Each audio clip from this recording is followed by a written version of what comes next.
academician's point of view, Mr. C.D. Mitra sitting over here. The BM batch has already interacted with him, so I have had a personal interaction with him. For your knowledge, he's an IMC alumnus. So,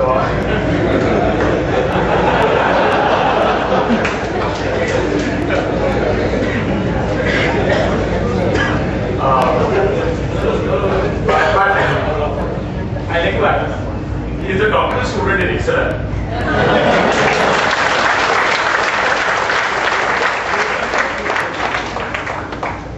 Pretty much conflict of loyalty there. But other than that, he's probably the only person in India who teaches sports marketing in MICA and also in IMC, where the course is integrated with entertainment and media. He's been in advertising for the last 20 years. He's been held senior positions in well-known companies like Lowe, Lintas. And over here today, he's the only person who's going to give you a real perspective into how academicians are going to handle sports marketing. So let me just welcome on stage Mr. C.D. Mitra.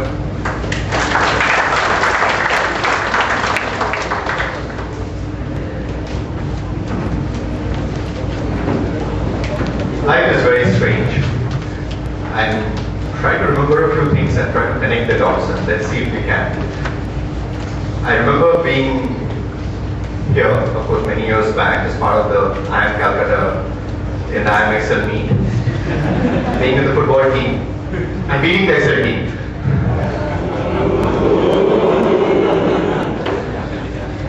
I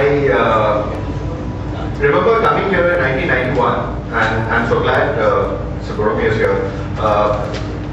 One of the first companies, and we've been talking about companies investing in sports and building sports properties or developing sports.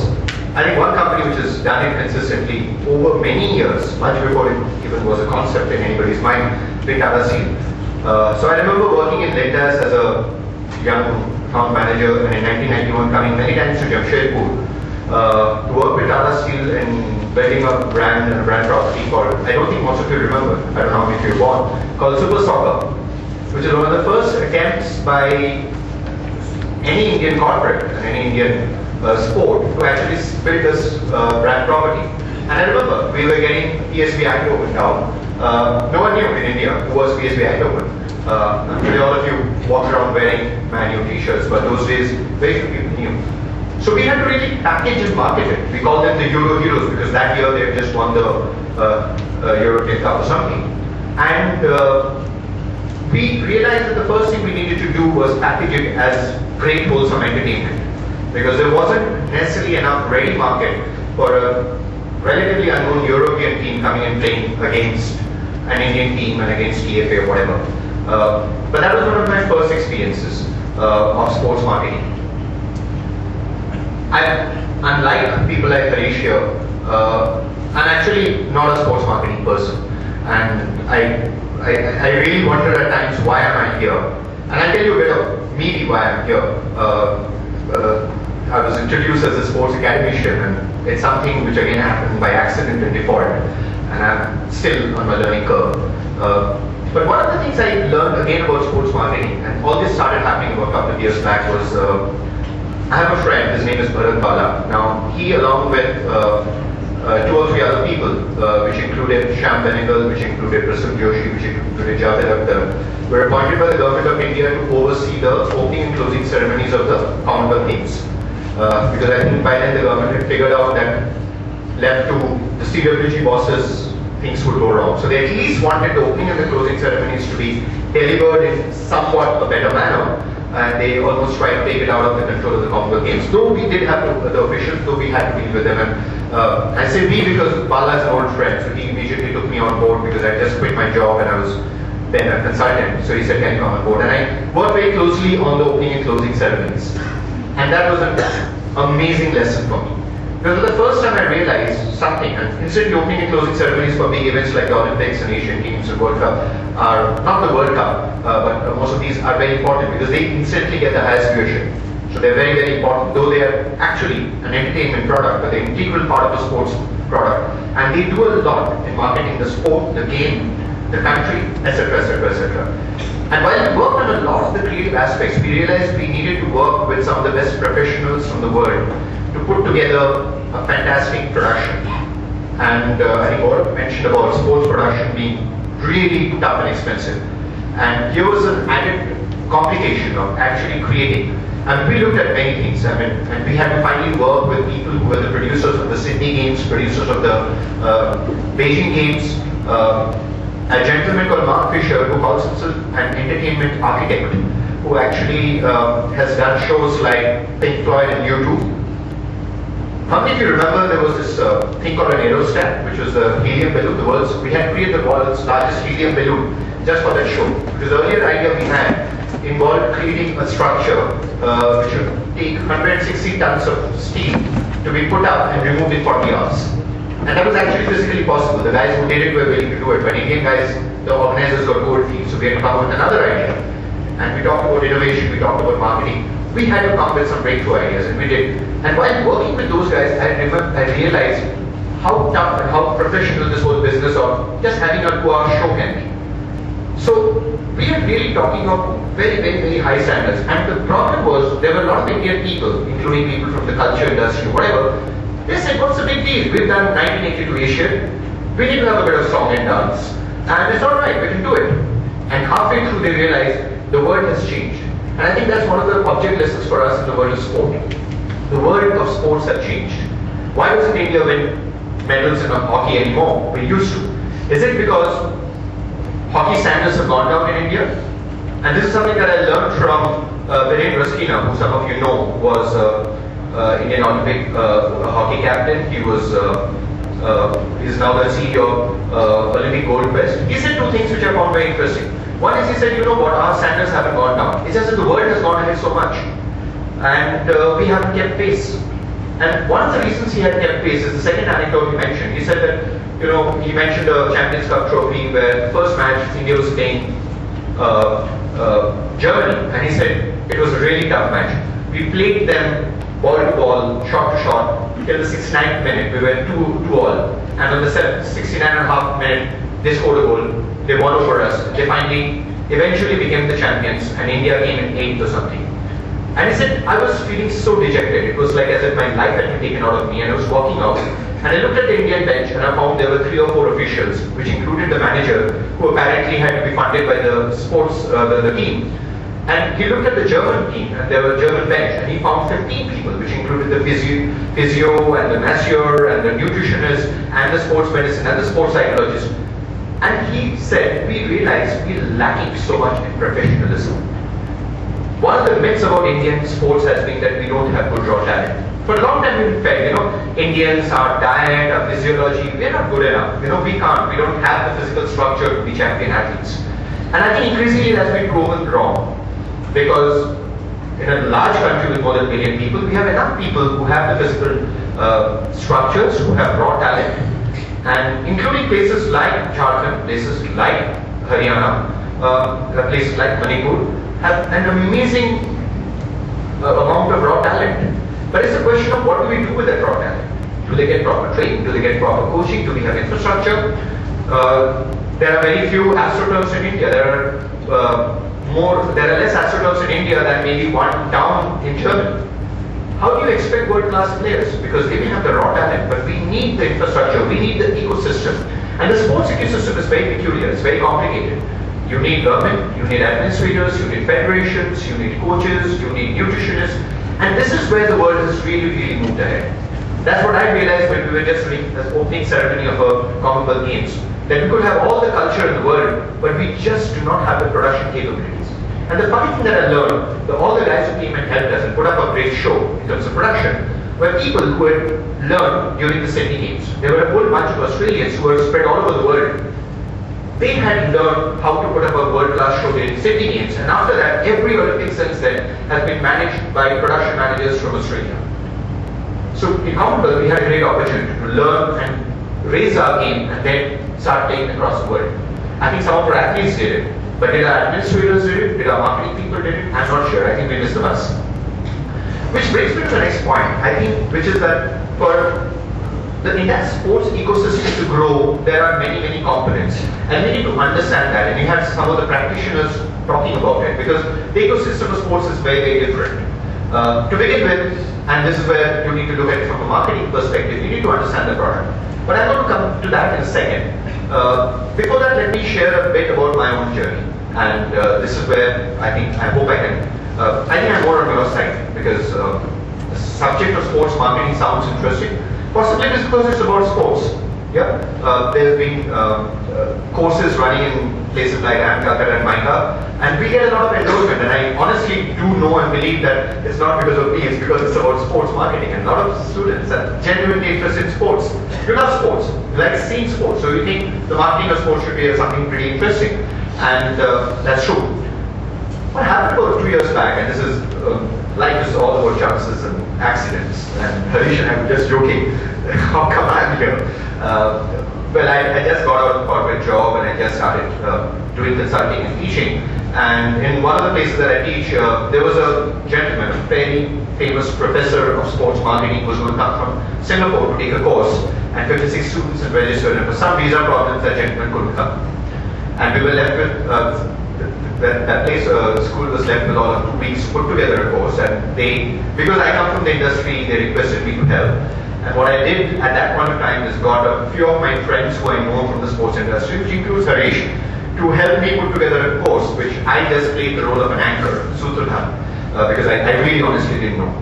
The surprising thing is, since that course was very popular, obviously because of the subject and because of people like Harish, so it got repeated next year. That's when another place got to know about it. And it is one of the more popular subjects, in spite of the fact that there are no entry-level jobs in sports marketing today. And that's one of the harsh realities I need to tell you guys up front. But I think there are 2 things. One is, it is a very interesting subject, and I'll come to you why I think it is. The second thing is, I think Gaurav mentioned about the fact that, IPL was probably the biggest risk ever taken, and I completely agree. I agree because at that point of time, we used to get a media agency, and the opinion was divided, completely 50-50. This kind of game hadn't ever been played. There was no city loyalty in India. There was this myth about Indians love cricket, and some people used to say, no, Indians don't love cricket. Indians only love Indian team playing cricket. Because you never get, at that point in time, you never get high viewership of Australia versus South Africa match. Because so it's not about loving cricket, it's about you want to support the Indian team. And that was the only known successful format that the game operated in. And here was this big risk. And it came at the, soon after ICL. How many of you remember ICL, which was a huge flop? It's an interesting thing to kind of debate and find out what went wrong with ICL and what went right with IPL. But IPL was one of the biggest gambles, and at that point of time, I know because I was there as a senior media person, most of us were completely divided in our opinions of whether this gamble will work. And the gamble went all the way. It was a very, very high stakes game. People like Harish actually helped in putting a huge media valuation of their property of more than $1 billion. They managed to get they managed to get all the big players in the world committed at a huge cost, upfront cost, without knowing whether this, from a media point of view, they did something very interesting. They decided to go head on, day after day, against primetime television. Cricket on a day after day basis had never been put on prime time. And it was a matter of who blinked first. And I know because I was in media then, there was a whole lot of channels like the Star Pluses with the KBCs and the Stars kind of programs. And they were wondering what's going to happen. And should they put on their best shows to take head on IPL, or should they postpone their shows? I know a whole lot of Bollywood movies had the same dilemma. And guess what? They all blinked. All the big shows which were about to be launched during IPL 1 postponed. All the big Bollywood movies which were supposed to be launched, they blinked and they postponed. Because it took an enormous amount of guts at that point of time to put your bets on this unknown new format and believe that it can work against Bollywood movies, it can work against TV serials where 97% of Indian households, the remote is with the woman who does not want to sacrifice her prime time viewing. It was an amazing risk which paid off. And I completely agree with Gaurav when you're saying that you need big ideas for us to change some of the dynamics. But where does the interest lie? The interest lies because worldwide we've seen that sports provides an amazing platform, not just to promote sports and become very popular as wholesome family entertainment, but also as a platform for brands to grow and connect with audiences. The sports industry is huge worldwide. Now we've seen over the last 20 years or so, 10 years or so, there have been many industries which almost didn't exist in India and suddenly got in and become very big. It's telecom, it's insurance, it's retail. So I think very rightly, a lot of people have started wondering what's the next big one? Is it sports? That can be the next big breakthrough opportunity. And it's not only about sports itself, it's also the point which was raised earlier. There is fragmented media. There are less and less number of viable platforms for brands to be able to engage with audiences. And can sports be the next big opportunity? And lo and behold, cricket came, IPL came, and brands have loved to get onto it. So what else? Because by now I think the cricket and the IPL opportunity is pretty much taken. There aren't too many opportunities left in IPL for brands to really make. So what is the next big opportunity? In which part of media? Could it be sport? Could it be another sport? Could it be another format of cricket? Like what maybe Sachin has suggested to do with the 50 overs game. So there could be new opportunities and somebody has to take those chances, have an idea and break through. So the question is, can sport be the next big opportunity? Now when it comes to look at it from the marketing perspective, there are two things that we have to keep in mind. And this is where my journey began when I was almost dragged into teaching sports marketing. The first question I asked myself, and I think that's a valid question all of you will have, is that why even have a subject called sports marketing? You know, the telecom industry grew very well and a lot of smart marketers got into telecom. But we don't have a separate course called telecom marketing, do we? All marketing principles should apply to all fields. What is so special and unique and different about sports that makes it deserve a separate course? Is sport a very different kind of product that you need to understand from a different perspective? Are sports consumers different that you need to understand from a different light? And if so, only then does the question of having the need for a separate academic subject called sports marketing arise. So those are the questions I first asked myself, saying, I'm going to teach, I'm going to help put together a course on sports marketing, but why does it, I didn't have a subject called lipstick marketing or refrigerator marketing or car tire marketing. Why should I have a subject called sports marketing? And I discovered actually there are many new things. For example, the sports product is very, very unique. It's one of those rare things that gets produced and consumed instantaneously. Almost in every other category, you need a product which comes with a guarantee.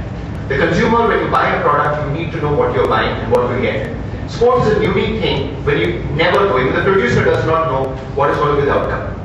And that in fact is part of the charm and part of the value of the property.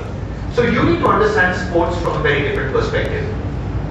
And I can go on, but that will kind of start talking about what the course is all about. But the second interesting thing is that one of the very interesting things about sports is about consumer behavior. So much so that in every other category, the consumer is called a consumer. In sports, he or she is called a fan. Almost any other category, it is possible to consider brand switching. Even if I paid ₹1,00,000 to one of your Man U supporters, I'm sure you will not be willing to support Arsenal tomorrow. So the behavior of consumers is very, very different, and you need to understand, and you need a certain amount of models and frameworks to understand consumer behavior in sports. So the product is very different. In fact, a lot of things about understanding the product is, what is a sports product? The same game when watched in a stadium is a completely different product, and when you see it on television is a completely different product. How do you put it together? How do you package it? How do you market it? They are different ball games. So it's very important and interesting to understand the larger ecosystem of sports and to see sports as a marketable product. But what makes sports even more interesting and why I think it's relevant for possibly all marketers is the fact that unlike almost any other category that you can market, refrigerators and toothpaste, you not only market it to a set of audience, after that you market that audience to a set of advertisers. Because sports has a unique and unimaginable level of engagement which actually allows other categories to use sport as a platform. So the thing that we talked about, marketing of sports and marketing through sports, makes sports relevant for all possible marketers, not only people who are interested in sports. And increasingly it's becoming one of the most viable and most interesting platforms. But it comes with a lot of need to learn, need to value, need to understand the dynamics, need to understand consumer behavior. Which is why, that is what convinced me that this deserves a subject of its own. And it deserves a subject which I think all lessons, all students of marketing need to know. Because some of the biggest future opportunities in the world of marketing will come when you can use sports as a platform to engage audiences in ways that most other platforms are becoming increasingly difficult to use. This is my very brief perspective. I'm so glad that we're having this symposium. I'm so glad you got interested because this is incidentally one area where practice precedes theory. In fact, I did a recent scan to understand consumer behavior. What I found that all the models and all the frameworks that has been created by academicians to understand fan behavior, all of them, without exception, have been created in the last 10 years. Which academics are just about, I'm not talking India, India there's nothing, which is one of the reasons I'm here, with just about 2 years experience in trying to teach a subject called sports marketing. I'm here because, and I hope there are many more, I hope I'm not the only one after a year or two. But there are very few people who are teaching this very interesting new subject called sports marketing. But globally, there have been people who teach it for a longer time, but most of the academic theory on sports marketing is all of 10 years old. So it's a new field, there is academic interest in it. In India, I think this is one of those huge untapped potential. But there is a risk. So all of you who are interested in sports marketing, remember 2 caveats. One is there is a big risk that Gaurav talked about that need to be taken. And chances are they will be taken by smart marketers from some people among you. But those risks have to be taken. And for anybody who's wanting to build a career in that, keep in mind you may not get entry-level jobs. And when you get into it, it will be a risk. But it's a risk with a potentially very high reward for you, for your organization, for the sport you deal with, and the brand that you have to leverage. So I'm going to end on that note.